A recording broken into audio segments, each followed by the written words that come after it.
The north is cold and full of whispers. Before we dive in, check the link in the description if you want exclusive Timelines members-only videos you won't find on YouTube. All on our Patreon. The Milkwater never stops moving. That was the first thing Eddard Stark noticed about the Shadow Tower. Not its smallness, not the way it had been carved directly into the rock of the gorge like a man pressing his back against stone to avoid a fall, not the 40 exhausted brothers who slept in shifts and pretended not to stare at the Lord of Winterfell sitting alone in their barracks at the second hour of morning. The sound was the thing. Water moving beneath the ice, running somewhere deep and dark and constant. The kind of sound that made silence feel like a lie. Ned had not slept. He had not slept since dawn. He sat on a low bench with his riding cloak pulled around a shape that was too small, too warm, and too fragile for the room it occupied. The infant inside was quiet, had been quiet for most of the night, which frightened him more than crying would have. The gray eyes, Lyanna's eyes, the shape of them was exact, was unmistakable, were open and watching the way infants sometimes watch things that weren't there, things in shadows, things in the corners of rooms that grown men had stopped being able to see. Ned pulled the cloak tighter. The room wasn't cold enough to justify it. He did it anyway. The door opened. Benjen came in without knocking, which told Ned everything about the state of his brother's composure. At 19, Benjen Stark had not yet grown into the face the wall would eventually carve for him. The weathered skin, the ranger's stillness, the particular hollowness that years beyond the wall press into a man until it becomes permanent. He was young. He was frightened. He looked at the bundle in Ned's arms and went very still in the doorway. "Tell me," he said, "Robert will kill him. Ned. He'll kill him the same way he'd kill any Targaryen child. You know he would." Ned's voice was flat. Not cold, just used up, scraped clean of anything except the words themselves. Robert loved her. Loved her so completely that loving her is the only thing left of the man I grew up with, and this child is proof that she chose someone else. Robert won't see a baby. He'll see a reason. Benjen didn't argue. He crossed the room and sat on the bench across from his brother. He looked at the infant. He looked at Ned. His jaw worked once, then stopped. "You're not asking me to hide him," he said. "I'm asking you to give him away." Silence. The milkwater moved beneath them. "He can't go to Winterfell," Ned continued. "Cat already suspects. She'll count the months, and she's too clever not to find the truth eventually. He can't go anywhere in the Seven Kingdoms. Robert has eyes in every castle, and a Stark-featured boy showing up as my bastard invites exactly the kind of scrutiny I can't afford." He stopped, breathed, started again. "Beyond the wall is the one place Robert's reach ends. The free folk don't bow to the Iron Throne. They never have. The long road north was the only answer that didn't end with a grave. You want me to leave Lyanna's son with wildlings? I want you to leave Lyanna's son somewhere Robert Baratheon will never find him." Ned looked up. His eyes were the same gray as the infant's, and for a moment, the resemblance was something Benjen couldn't look at directly. "I want him to grow up, Ben. That's all I'm asking, that he grows up." Benjen said nothing for a long time. He was looking at the child. The child was looking at something else. That unfocused gaze of the very new, seeing things in the room's shadows that were invisible to grown men. "There's a woman," Benjen said finally. His voice was careful, deliberate. A man reading from a document he has already decided to sign. "She camps near the easternmost section of the Gift. One of the clans that winters closest to the wall. She's done it every year since my posting. Close enough to the gate that we've traded words. She lost a child 6 weeks ago. A fever." He stopped. "She has milk. She has a family. She's the most competent person I've encountered beyond the wall. And I have met rangers who can't match her." Ned waited. "Her name is Lyanna." Something moved across Ned's face. It arrived and was gone before it finished forming. He looked down at the child and breathed out through his nose, slow and long. "That'll do," he said quietly. "That'll do." He held the boy for another hour after that, not speaking, not sleeping, just sitting with the weight of him, while the milkwater ran its endless course beneath the stone. Benjen went to arrange things. There was paperwork for a 2-week ranging, there were questions to deflect and men to misdirect, and a garrison of 40 brothers to convince that nothing unusual was happening in their barracks at the second hour of morning. The Shadow Tower managed, as it always managed. Tired men in a cold place are grateful for reasons to look away. At the 4th hour of morning, Benjen walked through the wall's gate alone. He did not log what he carried. He walked far enough into the dark that the torchlight from the gate couldn't reach him. and he stood in the snow and waited. Within 10 minutes the woman appeared. Lyanna, broad-shouldered, quiet-faced, with the particular stillness of someone who had learned long ago that the world did not reward panic, and had stopped giving it the satisfaction. She looked at the bundle. She looked at Benjen. She didn't ask whose child it was. She rarely asked questions whose answers she already understood. His name, Benjen said. He hesitated. One breath. Two. Then, Jon. Lyanna nodded once. She took the child without ceremony. Not roughly, not with any performance of tenderness, simply with the practiced confidence of a woman who understood infants and didn't need to prove it.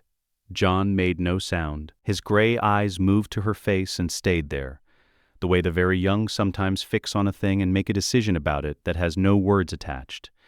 Benjen walked back to the wall without looking behind him. Looking behind was not the kind of man he intended to be. What was done was done.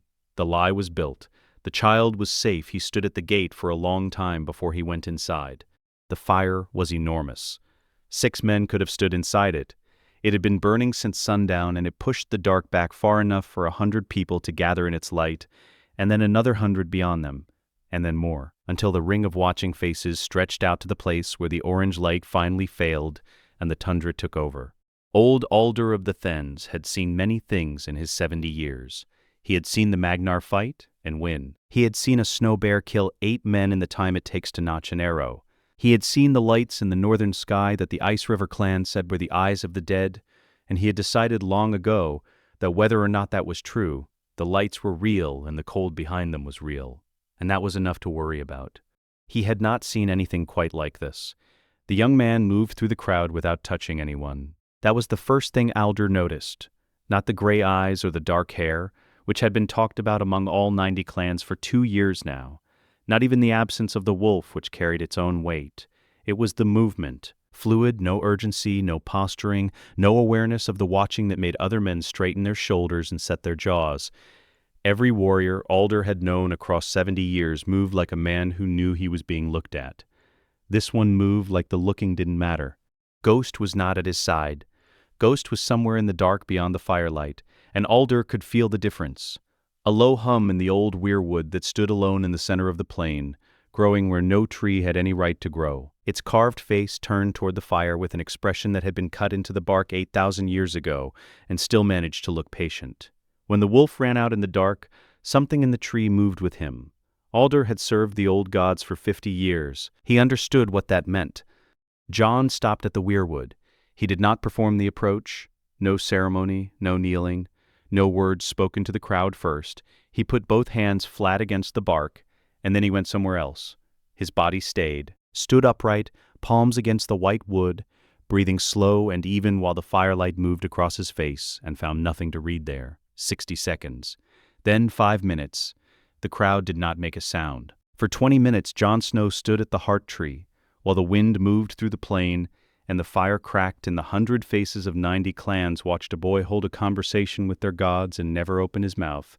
Ghost came back out of the dark, not running, walking, with the unhurried authority of something that has never once in its life needed to hurry. White as new ice, the size of a small horse, and it lay down at Jon's feet and put its heavy head on its paws and waited. Jon's eyes opened. They were red, not bloodshot, not irritated. Red, the same pale, burning red of Ghost's irises, looking out of a human face, seeing whatever the wolf saw. 3 people in the crowd stepped back. Old Alder did not move. He had seen enough to know that stepping back would not help. Slowly, over the course of a full minute, the red bled away. Gray replaced it, the gray eyes of the blood of winter, returning from wherever they had been. He had seen something in there. Alder could tell without being told. Not the past. The Greenseers could walk the past, but there were none of those left, none that any living person had met. Something else. Something present and approaching, pulling toward them from the deep north the way a river pulls toward a falls. Something with a shape to it that his mind would not hold steady when he tried to look at it directly. Something cold. Jon turned to face the crowd. He did not raise his voice. He didn't need to. The plain was flat, and the night was still, and 90 clans were already silent. He spoke in the old tongue. His accent was thin, inflected, precise, carrying the clipped authority of a language that had been old when the wall was built. Every word landed clean. "We march south," he said. not to flee, to reclaim. The night erupted, and far to the north at a distance no human eye could reach, something vast and patient and absolutely cold continued to move. It had been moving for a long time. It would wait a little longer. Not all wars begin with armies. Some begin with a question. And the question Jon Snow was asking, at 16 years old, to 90 clans who had spent 1,000 years perfecting the art of not listening to anyone, was this: what is a king? The free folk did not have kings. They had chiefs and magnars and shamans, and the strongest spear in the camp, and they had the concept of king beyond the wall, a title that meant, in practice, the last person standing who can make enough clans agree on a direction. Mance Rayder had been working toward it for 15 years. He had songs, he had stories, he had a bard's silver tongue and a deserter's knowledge of the South, and by the time Jon Snow came of age he had convinced perhaps 30 clans to listen when he spoke. He met Jon on a night in early 295 AC, in the foothills of the Frostfangs, at a fire that neither of them had lit. "I've been hearing about you for 2 years, Mance said. He had a musician's hands, a soldier's posture, and the kind of face that looked friendly until you noticed it was also memorizing everything. He looked Jon over the way a man looks at a bill of trade, not with hostility, with assessment, the star child, the wolf boy, the dead woman's son who hears the trees. "And I've been hearing about you," Jon said, "the crow who ran." Mance smiled. It was a good smile. "Technically I walked, very quickly, with purpose." "How many clans?" 31, and 4 more who are considering." Mance stretched his hands toward the fire. "You, 11? 11 in 2 years is faster than 30 in 15. He said it without resentment, which was the thing that surprised Jon most about him. He had expected rivalry. What he found was a man doing arithmetic. "You have the Thens." "Not yet." "Get the Thens," Mance said, "and the other 47 will watch to see what happens next." Styr the Elder had ruled the Thens for 30 years. He was 50 years old and stood 6.5 feet without boots, with hands that had broken bones and a face that had been hit enough times to stop registering it as remarkable. He had fought 100 duels, by the count his people kept in runic marks on the support post of his longhouse, and the post was running out of room. The Thens respected bloodline. They respected the old gods. They respected abstractly the ancient name of Stark and the blood of the wall builder. What they did not do was bend the knee to a boy of 16 because of a story. "Prove it," the Magnar said in the old tongue. He said it the way a man says a word he has used 10,000 times. No drama, no ceremony, just the word and what it meant. Jon looked at him for a moment. "How?" Styr the Elder smiled. It was not a comfortable smile. The Then fighting circle was 40 feet across, packed earth worn smooth by years of use. The crowd gathered 3 deep on all sides. Mance stood at the back with his arms folded, and the expression of a man watching something he cannot influence, and has decided to find interesting instead. Ghost was at the tree line, 200 yards away, still as a stone. Styr the Elder moved first. Not a charge, nothing so obvious. A lateral step that was also a commitment, weight shifting forward, the bronze axe in his right hand swinging across in a horizontal arc that would have opened Jon's throat if Jon had stayed where he was. Jon wasn't there. He had moved before the arc finished, stepped inside it, and the axe passed through empty air while his forearm deflected the follow-through on its way past. It told him what he needed to know about the weight distribution. He was already somewhere else when the second strike came. The crowd was watching a boy dodge. What the crowd couldn't see was the wolf at the tree line, whose yellow eyes were tracking every movement in the circle with elevated, motionless precision. Jon's mind was in 2 places at once: in his body, which was managing the immediate geometry of the fight, and in Ghost, who was watching from outside. Who could see the things a man in the middle of something cannot? The tell in Styr's left shoulder that preceded every rightward commitment, the slight overextension in his reach that opened a gap for exactly 3 steps. 3 steps. Jon moved on the second. He came inside the Magnar's guard, dropped low, and drove his shoulder into Styr's chest. Not to throw him, the man was stone, but to close the distance, to occupy the space where the axe arm needed to be, while his own blade found the soft point behind the Magnar's knee. Not cutting, pressing, the flat of it, hard and deliberate. Styr buckled. One knee hit the dirt. The circle went quiet. Jon stepped back. His blade came up. The point stopped 4 inches from the Magnar's throat. Styr the Elder looked up at the gray eyes above him. He did not look afraid. He looked for the first time, in a very long time, surprised. Jon lowered the blade. He spoke in the old tongue loud enough for the circle to hear. "I don't want your death. I want your sword." Silence that had weight to it, the kind that only lasts a few seconds but takes up more room than it should. Then Stir the elder rose. He reached back without looking and took the bronze axe by the haft. He reversed it. He held it out hilt first. The Thenns bent the knee. All 47 remaining clans were watching to see what happened next. The Hornfoot men went first, or tried to. Their measure of a man had nothing to do with combat. It was endurance. Their champion walked barefoot on ice in the worst of winter and called it nothing. Their contest, offered to Jon with the specific contempt of people who had already decided he was going to fail, was simple. Strip, walk into the blizzard, stay there. Jon stripped. He walked into the blizzard. He stayed for 3 hours.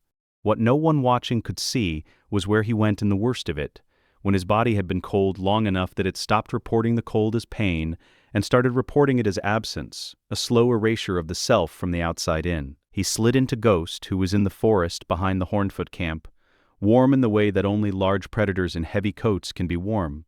He rested his mind in the wolf's warmth while his body stood in the white and waited, not cheating, exactly, just understanding, better than any teacher had ever articulated it, how much of suffering is a matter of where you choose to put your mind. The Hornfoot champion came in after 2 hours and 15 minutes. He called it a fair walk. He did not say it grudgingly, because the Hornfoot men did not do grudging. They did honest. The honest answer was that the boy had lasted longer, and that was that. The Ice River clans were harder. They were suspicious of everything and everyone, including each other, and they had survived 3 generations by trusting nothing that came from outside the frozen river valleys where they spent their lives. Their shaman was a woman of 80, with eyes that carried the specific quality of someone who has heard every possible claim and found them all unimpressive. She met Jon at dawn, at the mouth of a cave, and she asked him simply, "Prove the old gods have chosen you." Jon was quiet for a moment. Ghost sat beside him. Somewhere above, a raven landed on a rock and folded its wings. "Your mother's mother was born in the valley that runs east from the third fork of the Antler River," Jon said in the old tongue. "She was taken by a raider from your clan when she was 14 and carried north. She chose to stay because the man who took her was kinder than the life she had left behind. His name was Boren. She kept a stone from the valley floor for the rest of her life." He paused. "Your grandmother? You never met her?" The shaman looked at him without expression. "Where is the stone?" she said. "Ground into the floor of the cave where she died. She did it herself. She said if she couldn't go back to the valley could come to her." Jon looked at the cave mouth behind her. "The Weir Woods remember everything that happens near them. You always knew that. You just didn't know anyone was still listening." The old woman sat down in the snow. She did not bow. She did not speak. But when Jon's people moved, hers moved with them. That was the same thing. The cave people came almost without asking, drawn by the news of what had happened at the Thenn Circle and the Hornfoot camp and the cave mouth of the Ice River shaman. The smaller clans came in 1s and 2s and dozens. Each time word spread, the math changed, and the math became harder to argue with. Mance moved through all of it like water through gaps in rock.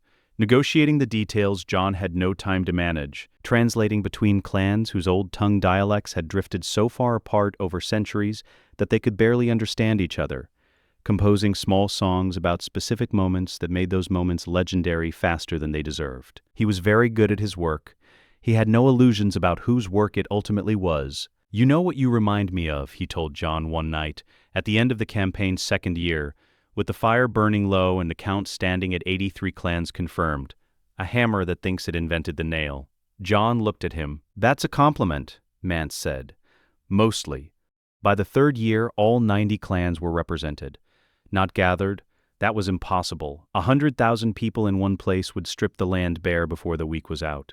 Represented, chiefs and elders and shamans and spearwives who had walked weeks through mountain passes to stand in a plain in the Frostfangs where 3 ancient weirwood trees grew in a rough triangle. Their carved faces turned outward like men watching for something they had been expecting for a long time. Jon stood at the center of them. No throne, no crown, no ceremony that any southern lord would have recognized as sufficient to the occasion. He wore worn leather and northern wool. Ghost sat at his right side.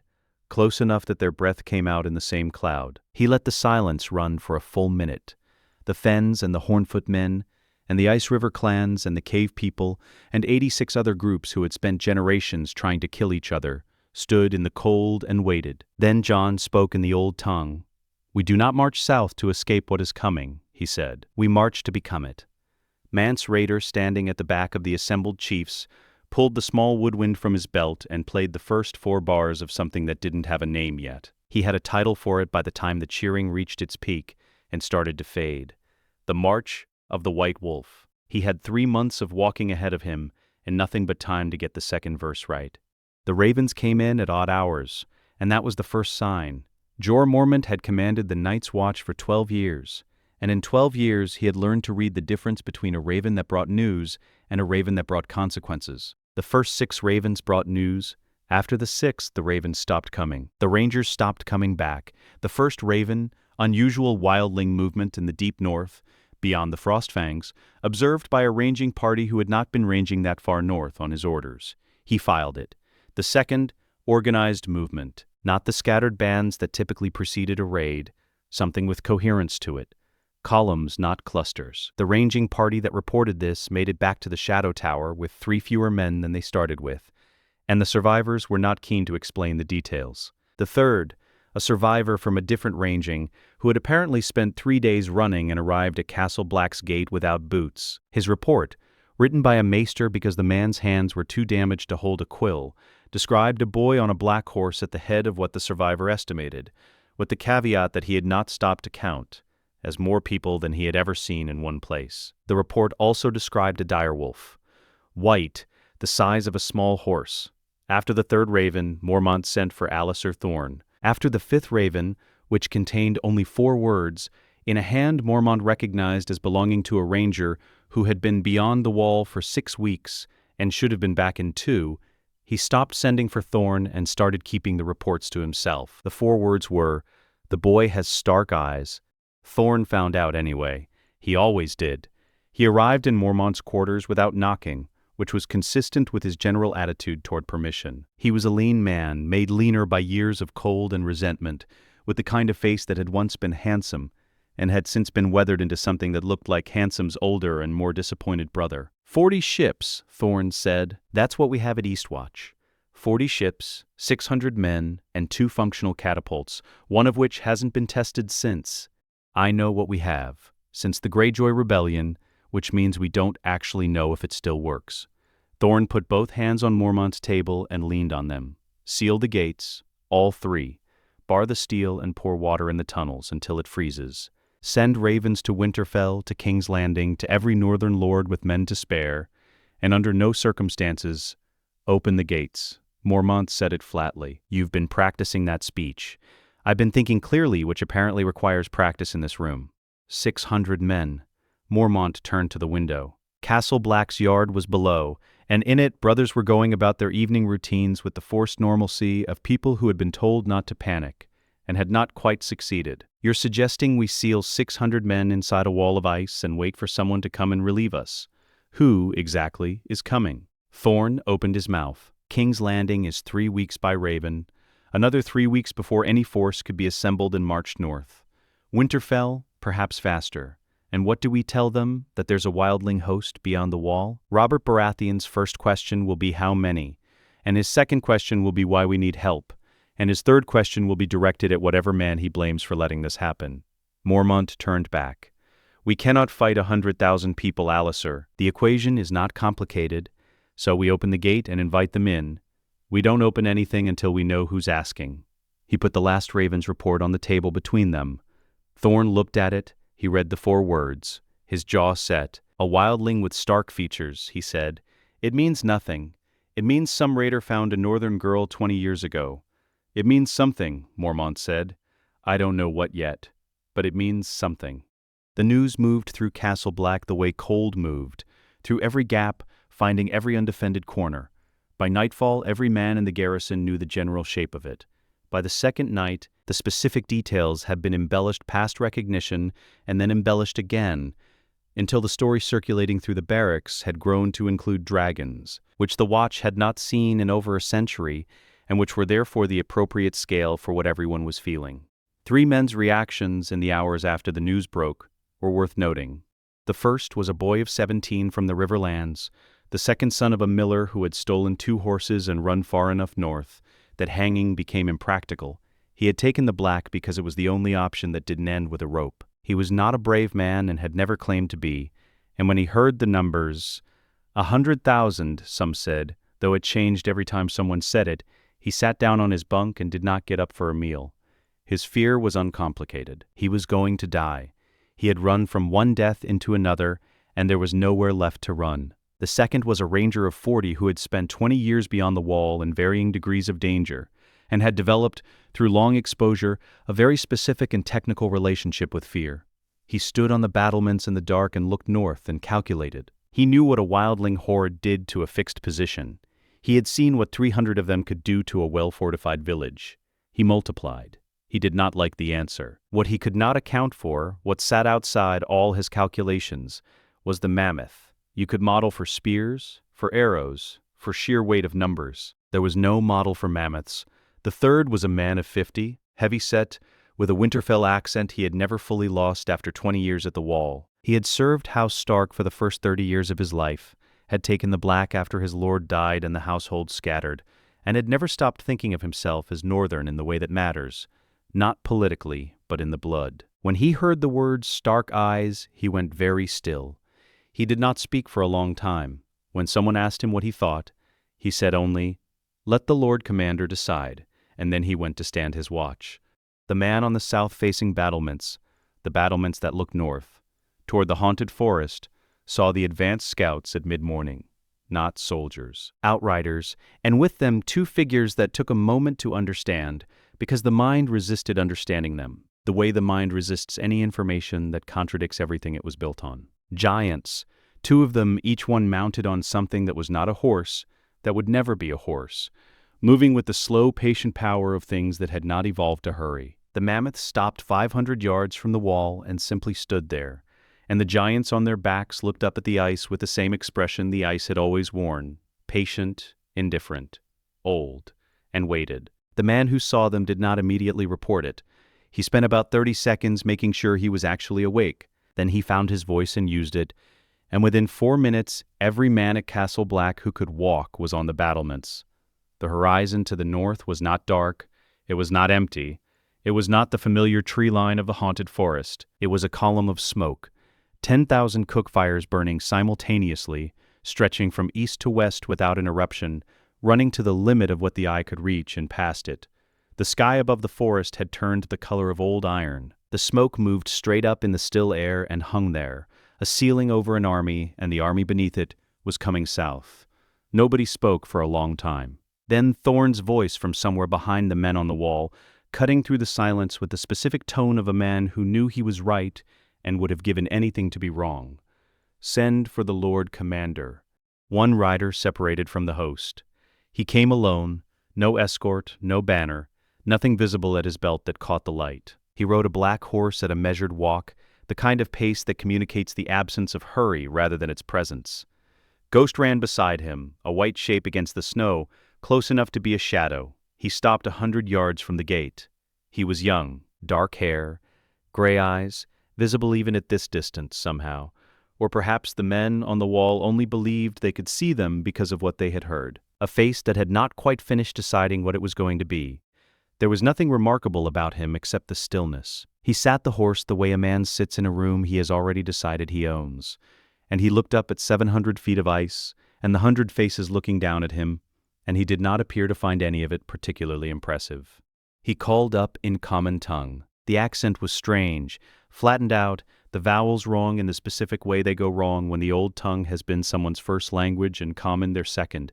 "I need to speak with Jorah Mormont," he said. The words carried clean in the cold air, "and I need someone to tell Eddard Stark that his nephew has arrived." The men on the wall looked at each other. Below them, Ghost sat in the snow and waited, and the boy on the black horse did the same. And behind him, stretching back into the smoke and the trees, 100,000 people did not move. 4 days. Ned Stark had been waiting at Castle Black for 4 days, which was 3 days and some hours longer than any version of this visit he had planned. He had come to see Benjen, his only remaining brother, the last man alive who knew the full shape of the secret, before the long road south to King's Landing. A brief stop, 2 days, perhaps 3, then done. What he found was a watch in controlled collapse. Brothers moving too quickly, speaking too quietly, changing their routes through the yard for no reason they could name. Ravens arriving and being carried at a run directly to the Lord Commander's quarters. Benjen himself, weathered now, years of ranging carved permanently into his face, meeting Ned at the gate with an expression that said everything and nothing at the same time. "Wait," Benjen had said. "You need to wait." Wait for what? You'll know. That had been 4 days ago. Ned had waited. He had eaten what the watch provided and stood on the battlements and looked north at the smoke column that did not move and did not diminish, and he had thought, in the way he always thought about things he would rather not think about, carefully and thoroughly and without mercy, about what was coming. He had not allowed himself to think about who was coming. Not fully, not by name. Mormont's quarters were small even by Castle Black's standards. A desk buried in reports, maps on every flat surface, 2 candles down to their last inch, a fire that was doing its best against the cold and managing perhaps 60% of the job. Mormont himself had taken one look at the configuration of the room and found business elsewhere. Benjen stood against the far wall with his back straight and his arms at his sides, the face of a man performing composure for an audience of one, and not quite succeeding. They waited. The door opened. Jon came into the room the way he came into every space, without announcement, without any apparent awareness that announcement was something people did. Northern wool, worn leather, a sword at his belt that was good steel and nothing more. No crown, no ceremony. He simply entered and stood, and the room rearranged itself around him the way rooms do around people who already know where they belong. He saw Ned. He stopped. Neither of them moved. The fire cracked. Above the wall, somewhere impossibly far up, the wind ran across 700 feet of ice, with a sound like the world breathing through its teeth. Jon looked at Ned the way a man looks at something he has been told about for years, and is now measuring against the telling. He took in the gray at Ned's temples, the lines around his eyes, the particular weight in his shoulders that was not posture. He looked for a long moment. Then he said, "You have Lyanna's cheekbones." Ned Stark did not break. A Stark did not break, but something in his face shifted, the way ice shifts in the moment before it yields, and then went still again. Against the wall, Benjen closed his eyes, then opened them. "Sit," Ned said. The word came out shorter than intended. He tried again. "Please." Jon sat. Ned sat across from him. The fire burned between them and did not feel warm. "How much do you know," Ned said, "that my mother was Lyanna Stark?" Jon's voice carried old tongue underneath it, the rhythms of common tongue spoken by a man who learned it second, every statement landing flat and certain, with no space built in for uncertainty. "That she died in the south, that you are her brother and therefore mine by blood, that the story about the tavern girl was a lie built to keep me safe, and that you have been carrying it since before I could walk." A pause. "That is what I know." 17 years. Ned had rehearsed this conversation for 17 years. In the dark, in the spaces between duties, lying awake while Catelyn slept and the weight of it pressed down from the ceiling, he had rehearsed anger and resentment, questions without answers. He had not rehearsed this. The unperformed absolute calm of a young man who has already finished grieving something and come out the other side with his hands steady. He had expected a wound. He found a scar, long healed. "There is more," Ned said. Jon waited. He did not lean forward. He did not prompt. He gave Ned the space to fill, the way a man does who has spent his life in country where silence is not a problem to be solved. "Your father was Rhaegar Targaryen." Ned's hands were flat on his knees, and he was looking at them, crown prince of the 7 kingdoms. He and your mother, it was not what Robert believed it was. They were married in secret before a septon. Howland Reed witnessed the ceremony. He stopped, breathed. "Your mother did not die in the south by accident or by war. She died in a tower in Dorne, in childbed with me beside her. She made me promise to keep you hidden, to keep you safe. Robert would have—" He stopped again. "You were a child. You had done nothing. And Robert would have." The fire cracked. Jon was quiet for a long moment. He looked at the air between them, not at the floor, not at Ned's face, but at the space in the middle, the way people do when they are placing something new beside everything they already know and measuring the fit. "Targaryen," he said finally. "Yes." The Dragon Kings. The dynasty Robert Baratheon ended. His tone was careful, not hostile, not reverent, something closer to a man confirming coordinates before committing to a route. Gone for 15 years. Yes, so I have a claim. Ned met his eyes. A legitimate one, the strongest in the realm, by right of blood and by right of lawful birth. Jon nodded once, slowly.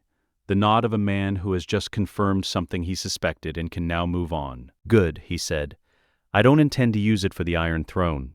He said it with the same weight he used for everything else. Not a proclamation, just information being placed on the table. But it means you cannot call me a rebel when I take the gift. From the wall, Benjen made a sound that was not quite a laugh and not quite a breath. He did not follow it with words. Ned looked at his nephew, looked at what 17 years in the true north had made of the infant he had held in the Shadow Tower barracks, with the milk-water running beneath the stone, and 40 men pretending not to look. He looked at the gray eyes and the dark hair, and the face that was not quite Stark and not quite Targaryen, and had ended up entirely itself. A third thing, something new, forged from 2 bloodlines and one very specific kind of cold. What do you want? He said, the question underneath all the others, the one he had not known he was going to ask until it was already spoken. Jon leaned forward, not aggressively, the movement of a man who has been waiting to arrive at the point and has finally arrived. The gift, he said, both of them, the old gift and the new, all the lands south of the wall that the Watch has held in name only for 2 generations, and the 19 abandoned castles. We'll man them. Not with 600 exhausted men who have spent 20 years waiting for a war they have stopped believing is coming. With people who know what it means to hold ground in the cold. With people who have no home to retreat to and therefore a reason to hold the one they have. He did not break the rhythm. The wall will be manned properly. For the first time in a century, every castle, every gate, every gap in the ice where a man could be posted, will have a man posted there. In exchange, the free folk do not cross south without Night's Watch permission. The wall becomes a border you manage instead of a barrier you maintain with insufficient men. That is the arrangement. Ned was quiet. And if Robert refuses? Robert is not here. Jon said it without contempt, as fact. You are. The Lord Commander is. The arrangement works whether or not King's Landing approves it, and by the time they decide to disapprove, it will have been working long enough that disapproving becomes inconvenient. He paused. But there is a reason beyond politics. There is a reason that makes all the rest of this secondary. His gray eyes were steady, and in them was something Ned recognized, the look of a man who has seen something and cannot unsee it. The others are not gone, they are not ancient history. I have seen them through the weirwood net, touched the trees and felt them moving in the deep north, and they are organized, Uncle, in a way that does not resemble anything the Watch's old records describe. 600 men cannot stop what is coming from that direction. The word cannot landed without drama, without performance, with the simple weight of truth stated plainly. We can. But only if this is our home, only if we have a reason to stand here when it comes. The room held the words for a moment. Outside, the wind moved off the wall. Ned Stark looked at his nephew across the fire and thought about Lyanna, not the way he usually thought about her, which was quickly and with the door shut behind the thought, but fully letting the memory open. He thought about what she had asked him for, what it had cost him, what he had built from the cost without ever being sure the building was right. Promise me, Ned. He sat back in the chair. Properly back, weight surrendered, posture abandoned, the body language of a man who has stopped calculating exits.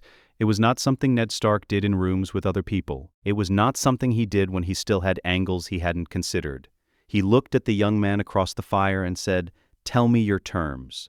The negotiation took 3 days and 14 hours, not counting the time Alliser Thorne spent in the room objecting to things, which Jormormont eventually stopped tallying separately. Thorne's objections were not unreasonable. That was what made them difficult. A Lord Commander could dismiss unreasonable objections with a sentence. The reasonable ones required actual engagement. "You're describing a land grant," Thorne said. On the first morning before Jon had finished laying out the first clause, "You're describing the Night's Watch ceding sovereign territory to a wildling king and dressing it as administration." "I'm describing the Night's Watch acknowledging that the gift is already empty," Jon said. "Has been for 40 years. A land grant implies we're giving something away. The land is gone, the small folk fled it 2 generations ago, the Watch can't hold it, and the 3 farms still operating are raided every autumn. I'm offering to settle 100,000 people on land currently occupied by nothing useful and have them treated as their home." He paused. "People who treat land as their home defend it. That is not a complicated idea. Against raids from their own kind," Thorne said. "There will be no raids from their own kind, because their own kind will be on this side of the wall." Jon's voice stayed even. "That is the arrangement." Thorne looked at Mormont. Mormont was looking at the maps on his table and said nothing, which was how the Lord Commander indicated that an objection had been heard and classified. "It sets a precedent," Thorne tried. "Every lord in the north will hear that we've opened the gates and settled wildlings on crown land, and every lord in the north," Mormont said, without looking up, "will hear that the Night's Watch solved a problem that has been getting worse for 100 years without assistance from any lord in the north." He turned a map over. "Continue," he said to Jon. The terms, in full, took most of the first day to lay out and most of the second to argue through. The gift, both the old gift donated by House Stark 8,000 years ago, and the new gift added by Queen Alysanne and King Jaehaerys 2.5 centuries before, would be opened for wildling settlement. Not garrison, not occupation, settlement. Families, homesteads, fields, livestock, the permanent infrastructure of people who intend to stay in a place and are therefore invested in its survival. The 19 abandoned castles along the wall's length would be remanned. Jon's proposal here was specific enough to catch Mormont's attention. Watch Brothers would maintain command authority at each castle. The rank structure, the chain of command, the Lord Commander's authority, formally intact on paper and in practice. What would change was the bodies behind it. Each castle garrisoned by a mixed force, Night's Watch Brothers and wildling warriors operating together under watch command, with numbers sufficient to actually defend what they were assigned to defend. Not 600 men across 300 miles, 600 Watch Brothers and 10,000 wildling warriors across 19 manned positions. "You're giving us the bodies and keeping us the names," Mormont said. "I'm giving you the wall back," Jon said. "The names were never the problem." Mormont was quiet for a moment. Then he wrote something down. The writing was the tell. Mormont only wrote things down when he intended to remember them precisely. In exchange, no free folk under Jon's authority would cross the wall heading south without Night's Watch permission. The wall's gates, all 19 of them once the abandoned castles were operational, would function as managed crossing points. Trade permitted, travel permitted, raiding forbidden, and violations would be handled by Jon's own people using methods he described with a brevity that left the nature of those methods to the imagination, which was probably intentional. "And the others," Ned said. He had been sitting to Mormont's left for most of 3 days, speaking rarely, vouching when vouching was needed. He said it now because it needed to be in the record explicitly, spoken aloud by someone with authority that Castle Black recognized. "When they come," Jon said, 100,000 people who know the cold, who know the dark, who have spent their entire lives fighting things that try to kill them at night, will be between the others and the wall. Your 600 men fight from behind. We fight from in front." He looked at Mormont. "This is the only arrangement that survives the long term. Every other arrangement reaches the same ending." Silence held the room.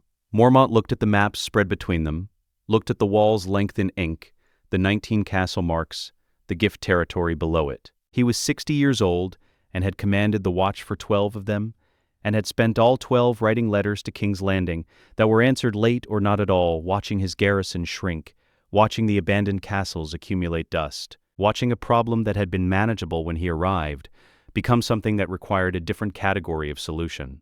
He looked at the different category of solution sitting across his desk. "The Iron Throne has to ratify this," he said. "I don't have the authority to reassign land the Watch holds in trust for the realm, even land the Watch has been failing to hold for 40 years. This goes to King's Landing." Ned said. Both of them looked at him. "I'm going south regardless. Robert is expecting me. I'll bring the proposal and present it as a request for ratification of an arrangement already in place and already working, which is how these things are done when the alternative is telling the king he has no viable options." He looked at Jon. "It will take time. Robert will resist it, but the argument is sound." Jon held Ned's gaze for a moment. Something moved in his face. Not gratitude exactly. Acknowledgement. "Don't let them distract you with southern politics," he said. "Whatever crisis the Lannisters are building in King's Landing, and they are building one, they are always building one. It is not the real problem. The real problem is north of where you're going." "I know," Ned said. He said it simply, and he meant it. 3 days later, he rode south on a gray horse in the first light of morning, while the wall rose behind him and his nephew stood on the battlements watching and did not wave. The sound the gate mechanism made was one Jon had heard only once before in his life, on the night Benjen carried him through it in the other direction, 16 years ago, in the dark. He heard it now from the top of the wall, looking down at the road below, and did not think about that directly. The first family through was a woman of 30, and her 3 children, the youngest perhaps 4, carrying a bundle nearly as large as herself without complaint. The woman walked through the open gate without looking up, without any ceremony, without the expression of someone who understood she was making a kind of history. She was already looking at the road ahead, at the gift, the empty fields, the abandoned farmsteads, with the focused, calculating eye of someone assessing what the soil would need before the first planting.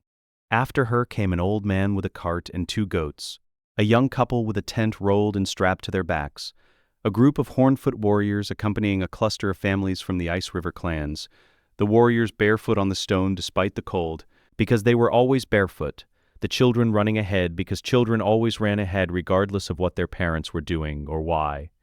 The Night's Watch brothers watched from the battlements without speaking, most of them. A few, the ones who had been at the wall long enough to remember what the gift had sounded like, when it had people in it, when there had been villages and market days and the ordinary noise of a settled land, were not looking angry. They were looking at something returning that they had long accepted as gone. Alliser Thorne was not on the battlements. Mance appeared at Jon's left and looked down at the flow of families with the expression of a man who wrote a song about something before it happened and is now finding the thing itself more complicated than the song. "You know what the Northern Lords are going to say," Mance said, "when word reaches them, when they understand what's happened here? Yes. They're going to say you've given away land that isn't yours to give, that you've invited wolves into the sheepfold, that the Watch has lost its mind and Ned Stark has lost his." He watched a group of Thenn children chase something small and fast across the road below. "They're going to say quite a lot of things." "They are," Jon said, "and while they're saying them, the gift will be settled. The castles will be manned, the arrangement will be working." Below them, the woman with the 3 children had stopped at the edge of the road and was looking at the field to her left, really looking at it the way a farmer looks at ground before committing to it. Lords do not undo things that are working, not even when it makes them uncomfortable. The discomfort passes, the thing remains. Mance considered that. The families kept moving through the gate in a steady, unhurried stream.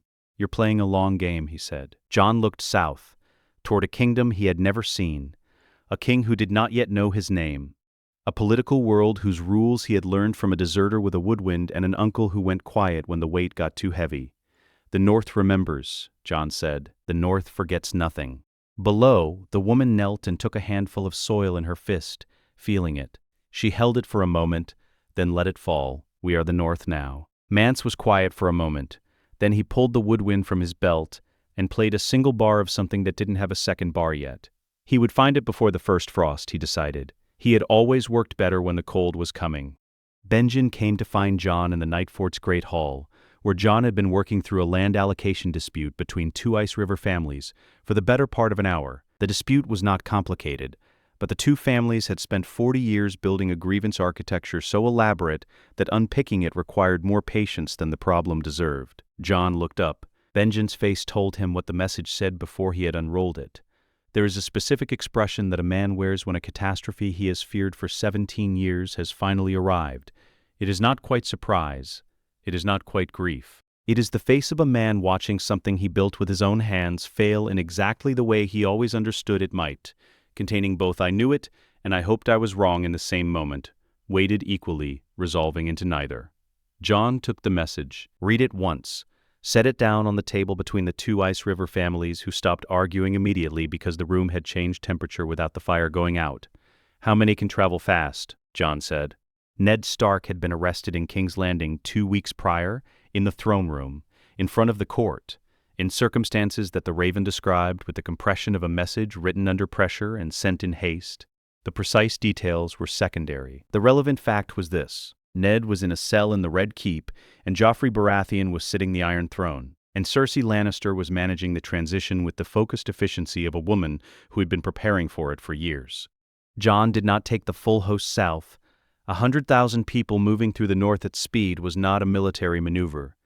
It was an invasion, and every northern lord between the wall and Moat Cailin would read it as one, and send ravens to each other and to King's Landing, and the political damage would undo everything Ned had built in the south before Jon's force reached the neck. He took 3,500 wildling skin changers, wargs and bonded animal handlers, each carrying at least one other pair of eyes. They were his intelligence network, his advance guard, his scouts in every tree and shadow for 20 miles in every direction.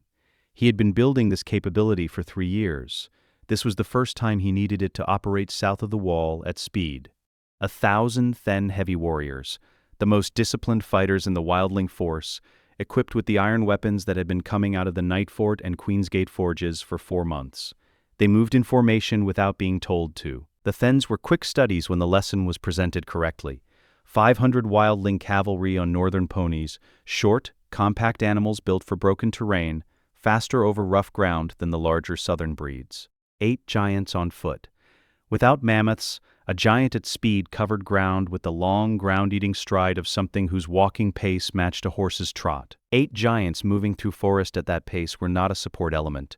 They were a statement about what kind of force this was, and Mance Rayder, on a horse he had acquired from the Night's Watch, under terms he described as a loan and Mormont described as theft, who spoke common tongue like a Southrun, and could navigate the political landscape between Wildling King and Lannister prisoner in a way that Jon was still learning. This force moved at cavalry speed, 30 miles a day, more when the terrain allowed it. Jon rode through the southern gate of Castle Black at dawn, and the Night's Watch brothers who lined the parapets watched him go without orders, and without being told to watch. They watched because the thing passing through their gate was not a ranging party or a supply column or a maester's courier. It was a king exercising authority over a gate that had not, in 300 years of Night's Watch history, been ridden through by anyone who could plausibly make that claim. Some of them cheered, not many, but some. Jon did not look up. He was already thinking about Moat Cailin. The ravens had been going between them for 4 days. Robb Stark's first raven. "Who are you, and are your intentions friendly?" Jon's reply, "I am your cousin. I am a friend. Tell me where Jaime Lannister is." Robb's second raven, "How do you know about Jaime Lannister?" Jon's reply, "The same way I knew about your father. Come out of the gatehouse, and I'll show you." Moat Cailin sat at the northern edge of the neck. 3 ancient towers, crumbling and moss-grown, controlling the causeway through the swamp that was the only viable passage south for a large force. Robb had 18,000 northern men camped around it, bannermen from every house between Winterfell and the Bay of Ice, summoned under the Stark name. It was an army that had marched in anger and hadn't yet found something to be angry at. Jon's force arrived from the north in the early afternoon. 3,000 people moving at cavalry pace do not arrive subtly. The Outriders reported them an hour before they came into sight, and Robb had his commanders assembled at the gate when the column came around the causeway bend. Robb Stark was 16 years old and trying very hard to be Ned. He had his father's jaw and his mother's eyes, and the specific upright posture of a young man who had decided what kind of leader he was going to be, and was now finding that the decision was easier than the practice. He had prepared himself to be cautious, diplomatic, to assess this before committing to anything. Then the column came around the bend, and he saw the 8 giants at the tree line and the direwolf at the column's head, and then he saw the young man on the black horse behind the direwolf, and every prepared thought he had went somewhere less useful. He recognized the face before he understood why. It was only later, reviewing the Stark family gallery in his memory, that he placed it precisely. The same cheekbones as the women in the old portraits, the ones from before the war, the ones his father never talked about when they came up. Jon pulled his horse up 20 feet from the Stark line and looked at Robb. Robb looked back. Ghost and Grey Wind were assessing each other in the space between them with the focused attention of animals who do not make decisions quickly or carelessly. "Your father taught me my name," Jon said. His common tongue had the old tongue underneath it, the rhythm slightly wrong, every statement weighted and declarative. "I thought it was time I learned his." Robb was quiet for a moment. Then, "He never told me about you. Not once. I asked, when I was young. I'd heard things from the servants, the way children hear things. He told me there was a boy beyond the wall, and that the boy was safe, and that it wasn't something I needed to know more about." He paused. I understood, eventually, what that kind of answer meant. That it was the most dangerous thing he knew. Yes. Robb looked at him, not at the giants or the wildling column or the Valyrian-tipped spear, but at Jon's face, the Stark face that had grown up in the true north and come back speaking with the wrong accent and arriving with an army that didn't look like any army Robb had a word for. "He protected you for 17 years, Robb said, and now he needs someone to protect him." "Yes," Jon said. Between them, Grey Wind took 3 steps toward Ghost. Ghost held his ground, watching. The two wolves circled each other, not in aggression, not quite in play, but in the specific evaluation that wolves conduct when they are establishing what the relationship is going to be. It lasted perhaps 2 minutes. Then Ghost moved, not back, not in retreat, but sideways, a slight yielding of position that said, "This is your ground, and I acknowledge it, and we are not enemies." The northern lords watching from the Moat Cailin parapets saw it and said nothing, but their faces changed. Robb extended his hand. Jon took it. The grip was northern, firm, brief, no performance. "Come inside," Robb said. "We need to talk about where Jaime Lannister is." The map on the table had been updated that morning based on Raven reports from Riverland scouts. Lannister movements, Lannister positions, the Whispering Wood marked with its forested approach and narrow ground. Jon looked at the map for approximately 30 seconds. Then he put his finger on a position 2 miles east of the Whispering Wood. "Jaime's cavalry screen separated from the main host 4 days ago," he said. "He is here." The finger did not move. "He has been here for 3 days, running forward patrols west toward the river. He thinks the main Stark force is coming from the north along the causeway. He doesn't know about the eastern approach through the forest." Robb's commanders looked at each other, then at Jon, then at the map. "How do you know where he is?" Robb said, not suspiciously, carefully, the way his father asked questions, leaving room for the answer to be more complicated than expected. "I've had a bird on him for 2 weeks, Jon said. "He left it there, without elaboration, because elaboration would take longer than the council had, and the information itself was sufficient." "A bird," Robb repeated. "An eagle." Jon looked at the map. "He'll move in 3 days when he hasn't found what he's looking for on the western approach. That's when the Whispering Wood becomes exactly what we need it to be." He looked up at Robb. "But only if your cavalry and my skin changers work together. What your cavalry can do in the open, mine cannot match.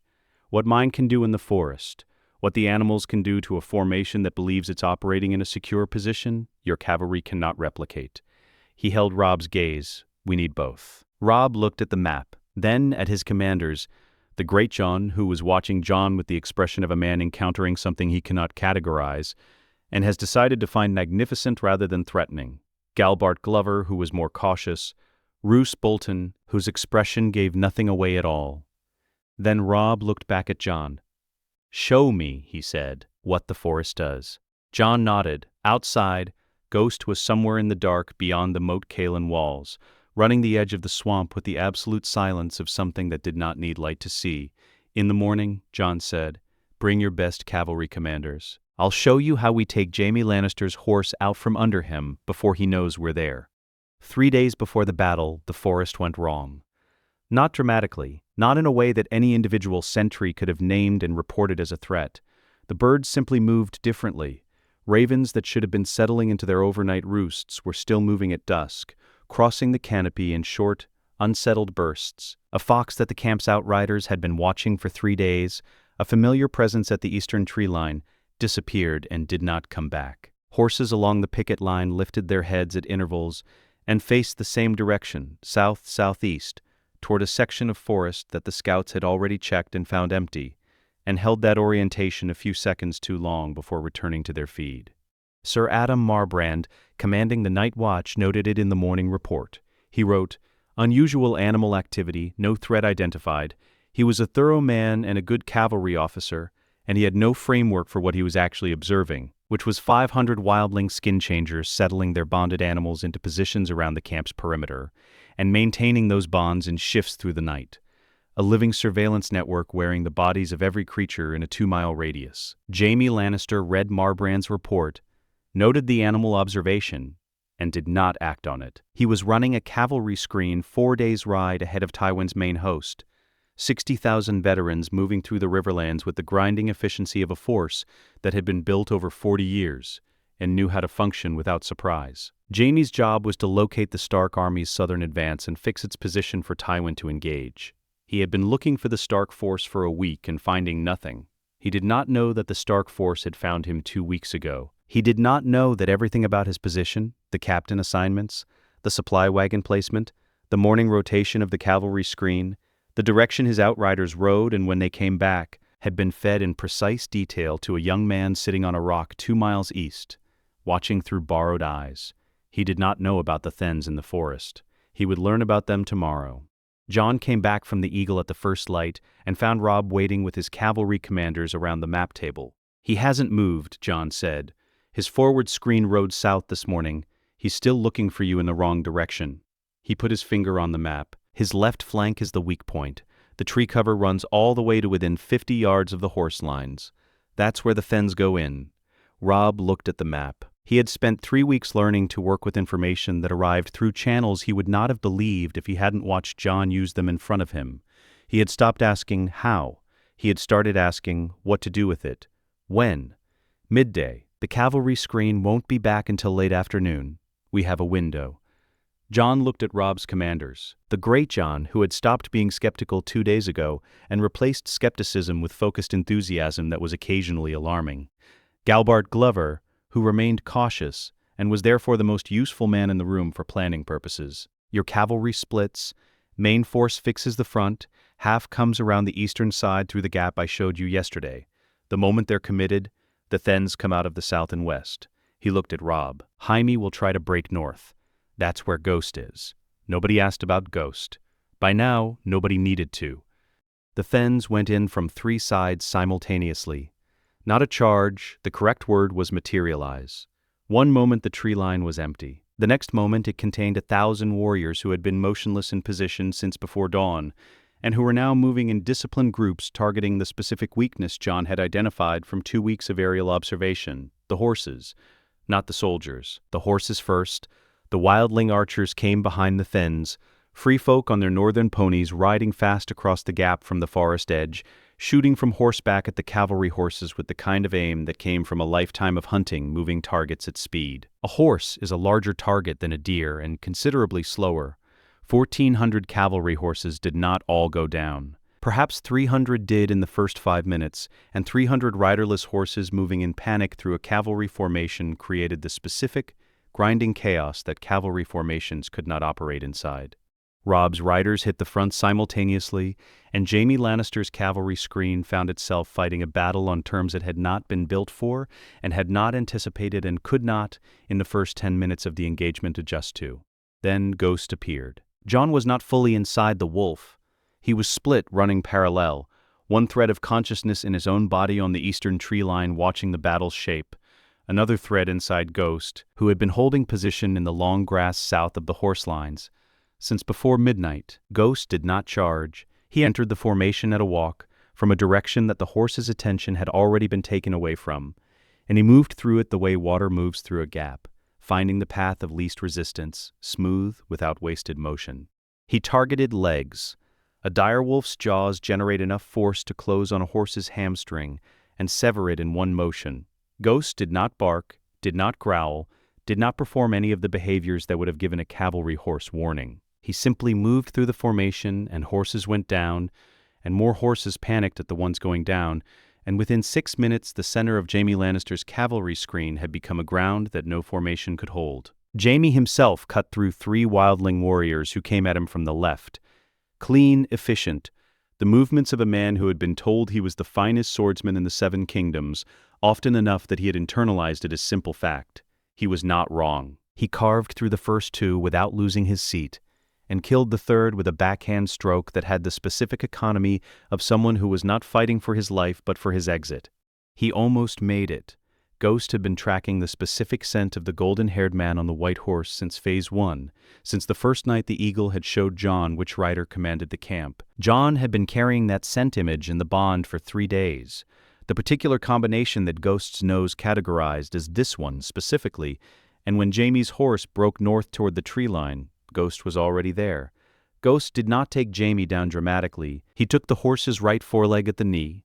The horse went sideways, and Jaime Lannister, who had fallen off horses in training and in battle, and had developed the instinct to tuck and roll, hit the ground, rolled, came up on one knee with his sword still in his hand, and found himself face to face with an albino direwolf the size of a young bull, who was standing 2 feet away, not moving, yellow eyes fixed on him with the absolute attention of something that has found what it came for and has nowhere else to be.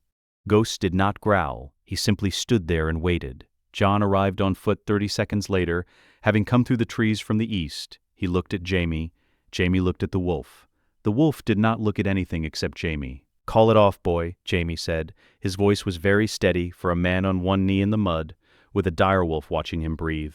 "He won't hurt you if you don't move," Jon said. "Do you surrender, Sir Jaime?"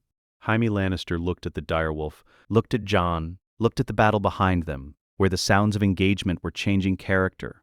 Less formation, more individual, which was the sound a cavalry engagement made when one side had already lost its cohesion and was trying to find an exit. He was a man who could assess a military situation accurately even when the military situation was his own defeat. "I surrender," Jaime said. He paused for a beat to the direwolf. Ghost stepped back 3 inches. That was sufficient. Jon looked at Jaime Lannister for a moment. The golden hair, the green eyes, the Kingsguard armor that still bore the dirt of having hit the ground. He did not think about Ned exactly. He thought about the purpose the capture served, which was leverage, which was the only coin that opened the Red Keep's cells without a war. "On your feet, Sir Jaime," Jon said. "You're going to help me get my uncle out of a dungeon." The rider brought the report at dusk, and Tywin Lannister read it standing. He read it a second time, sitting down. He had 60,000 of the finest soldiers in the 7 kingdoms, and a 40-year reputation as the most capable military commander alive, and someone had taken his son off a horse with a wolf. That alone was not what concerned him. Individual tactical reverses happened. What concerned him was the report's second paragraph, where Sir Adam Marbrand, who had survived the engagement and was both a careful observer and an honest reporter, described his own retrospective understanding of what the animal activity 3 days before the battle had actually been. Marbrand was not a man who used the word impossible, he used unprecedented. Then he described what he had observed. Every animal in a 2-mile radius operational during the pre-battle hours in ways inconsistent with normal wildlife behavior. The conclusion Marbrand drew, that the wildling force had advanced knowledge of the camp's exact internal layout, captain positions, and security rotation, was delivered in the careful, reluctant tone of a man reporting something he could not explain, and therefore felt professionally obligated to report accurately rather than conveniently. Tywin set the report on the table.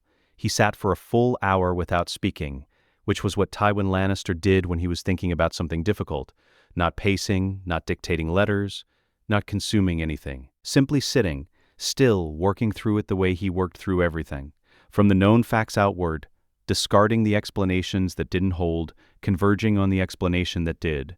At the end of the hour, he called for his maester. The raven that left for King's Landing that night was brief, as his ravens always were, and it contained 2 instructions. The first, do not engage him conventionally. Any commander who attempts a conventional engagement with the White Wolf's force will lose. The second, I am returning to King's Landing. He wrote the 2 sentences, folded the paper, handed it to the maester, and then, before the maester left, added 1 line in the margin from memory, the same word he had written weeks ago in the margin of Price's naval report. The word he kept returning to when he thought about the boy at the wall, with the Stark face, and the direwolf in the eyes that apparently saw through every bird between here and the Frostfangs. Interesting. He began packing that night. 60,000 veterans could manage themselves for 2 weeks. What was happening in King's Landing could not.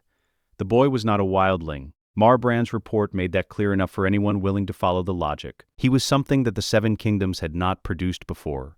A commander who operated from perfect information, who fought asymmetrically and precisely, who had taken Jaime with a wolf while his skin changers dismantled a cavalry screen from the inside. Something that needed to be understood. And if it could not be understood in time, Tywin had spent 40 years ensuring that things he could not fight he could negotiate with. The question was what the boy wanted badly enough to negotiate over. He already had Jaime. That was a beginning. The ravens had been in the Red Keep for 3 weeks. Not Jon's ravens, not trained birds, not messages, wild ravens bonded loosely through the secondary skin-changing bonds Jon had been developing since the Eastwatch Cliffs, roosting in the Red Keep's towers and flying its corridors, and sitting on its windowsills with the unremarkable presence that ravens always have in old stone buildings. Through their eyes, Jon had watched Ned's cell for 21 days. He knew the guard rotation to the minute. He knew the 2 guards who ate at the same time every night, and the one who walked the corridor at the 3rd hour, and the gap between his rounds that lasted 11 minutes and was sufficient. Mance went in with 3 skin changers and Ghost. They went through the undercroft below the dragon pit and into the tunnels that Mance's intelligence network, years of wildling informants trading in King's Landing. Men who knew the city's underground, the way the city above knew nothing of them, believed connected to the Red Keep's lower levels. Mance had made clear to Jon that these maps were old and their accuracy depended on the informants who drew them, which was the kind of caveat Jon had learned to take seriously. Ghost went first, moving through the dark on paws that made no sound on stone, and the one castle guard who was in the wrong section at the wrong hour encountered the White Wolf in a tunnel below the Red Keep's kitchens and made a sound that was not quite a scream before Mance was there. The guard was not killed.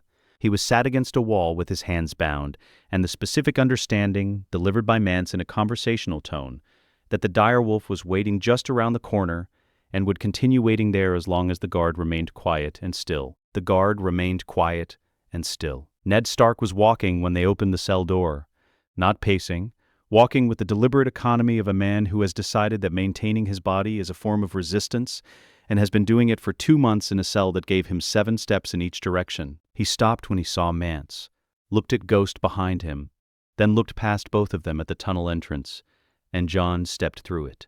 They did not embrace, they were Starks. Ned put his hand on Jon's shoulder, and Jon held his gaze, and in the space of that moment, without either of them saying anything, 17 years of a secret that had cost everything settled into something that was finally over. "Can you walk fast?" Jon said. "I've been practicing," Ned said. They left through the tunnels. The guard was still against the wall when they passed him. Ghost gave him a look on the way out that the guard would describe, in later years, as the most clarifying experience of his life. They were 2 miles from the city walls, in a farmhouse cleared by wildling outriders, before Ned spoke. "There's something I haven't told you," he said. "The full truth, the annulment, the legitimacy." He looked at Jon across the farmhouse table in the light of a single candle. "You are not a bastard by any definition the 7 Kingdoms recognizes. Rhaegar annulled his marriage to Elia Martell before your parents wed. The Septon's records exist. The legitimacy is unambiguous." Jon was quiet for a moment. The candle moved. "I know what it means," he said, "and I know what I'm going to do about it." He met Ned's eyes. "But first, is there anything left of the throne worth sitting on?" Ned looked at him for a long moment. Then he said, "No, there isn't." "Good," Jon said. "Then it won't be missed." Jon walked into the throne room of the Red Keep the same way he had walked into every room that mattered, without announcement, without ceremony, without any apparent awareness that the space required performance from him. Ghost was at his side. Mance was 3 steps behind. Distantly, from beyond the throne room's high windows, the sounds of the city's perimeter, which 3,000 wildlings had apparently neutralized in the time it took the Red Keep to realize something was happening, filtered in and were replaced by quiet. The throne room was enormous. The ceiling vanished into shadow above the torchline. The Iron Throne sat at the far end on its dais, a grotesque accumulation of 1,000 swords, melted and twisted into a shape that looked less like a seat of power and more like something that had grown there organically, like a tumor, drawing everything around it toward itself over centuries. Joffrey Baratheon was there, with his golden hair and his boy's face that had aged into something specific and ugly. 2 Kingsguard flanked him. Cersei stood to his right, beautiful and cold and absolutely certain, in the way she had always been certain that there was a play available and she would find it. Joffrey pointed at Jon and opened his mouth to give a command. Jon was not listening to him. He was looking at the throne. Cersei stepped forward, adjusting. "Whoever you are." Jon was not listening to her either. He looked at the Iron Throne for a long time, the way he had looked at Styr the Elder before the duel in the Thenn fighting circle, not with hostility, not with reverence, but with assessment, measuring what something actually was against what people had decided it meant. Then he spoke. Not loudly. The room's acoustics did the work. "My grandmother died for this," he said. "Not for it specifically, for what it cost to take it. She died in a tower in Dorne, having a child nobody was supposed to know about, because the man who built this throne's dynasty had a son who loved the wrong woman and started a war trying to protect her." He paused. "My grandfather built this, Aegon Targaryen. He commanded his smiths to melt 1,000 swords and called on Balerion the Black Dread to fuse them into a seat that cuts whoever sits on it. That was the point, supposedly, that a king should always feel the danger of his position. He looked at it. It has killed more people than the swords it was built from. It is not worth a single more person's life. Joffrey said something. Jon turned and looked at him briefly, with the specific quality of attention a man gives to something that is not a threat and does not require a response. Then he looked at Mance, the cache below the northwest stair. Mance nodded. He had been carrying the knowledge of the wildfire caches since his intelligence network identified them 4 months ago. The Mad King's legacy, green fire in ceramic pots stored in the Red Keep's undercroft, preserved and waiting for a use that had never come. It took 20 minutes. Ghost sat in the center of the throne room and watched Joffrey and Cersei and the 2 Kingsguard with yellow eyes, and nobody moved. The wildfire took immediately. It was green. That was the first thing. Not the orange-red of normal fire, but a cold, chemical green that made the iron swords glow a color they had never glowed when they were whole. The Iron Throne burned with a sound like nothing Jon had heard before. A sustained roar that had no crackle in it, just pressure. Just consumption, the fire eating the metal that Balerion's flame had forged, and finding it, finally, insufficient resistance. When it was done, there was a scorch mark on the dais and a pool of cooled metal that had no shape and no purpose, and would never again organize itself into anything that anyone would call a throne.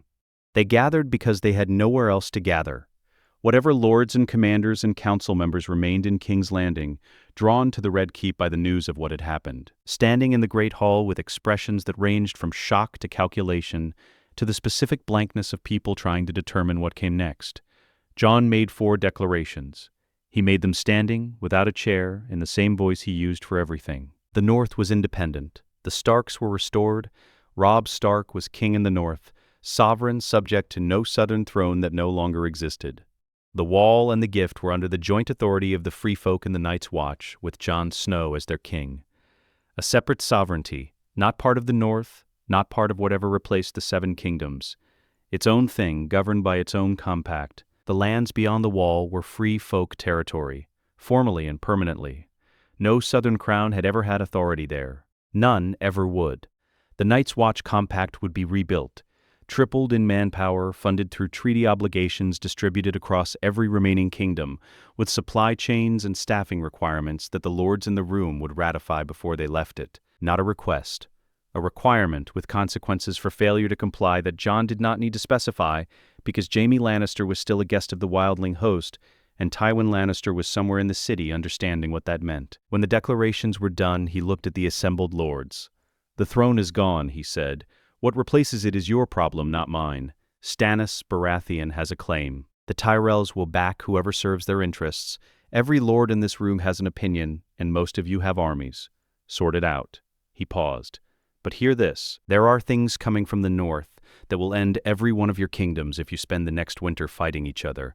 When I call, you will come. Not because I am your king, because the alternative is extinction." He looked at them, the uncertain faces, the calculating faces, the faces of men trying to understand what category of person they were looking at. "I will only call once. Make sure you're ready to answer." He left the great hall without ceremony, the same way he had entered every room. It was very cold.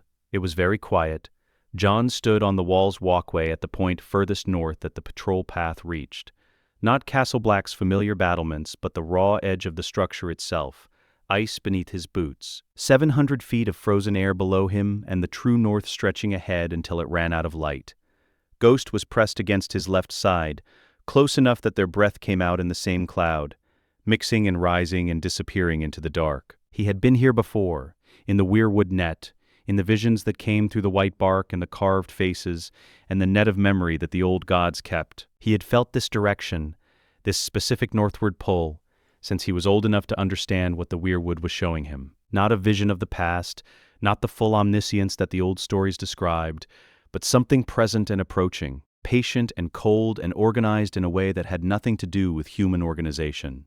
He had built everything, the unified clans, the settled gift, the manned castles, the burned throne, the treaty obligations, the rebuilt watch compact, with this direction in mind. Not the politics, not the throne room, not even Ned, walking free somewhere south of here, and breathing air that did not contain a lie. This. the northernmost point of the walkway, with Ghost beside him and the true north ahead, and what was moving through it finally close enough to see on a clear night at the limit of human vision. Something moved in the far dark, blue, ordered, not a line.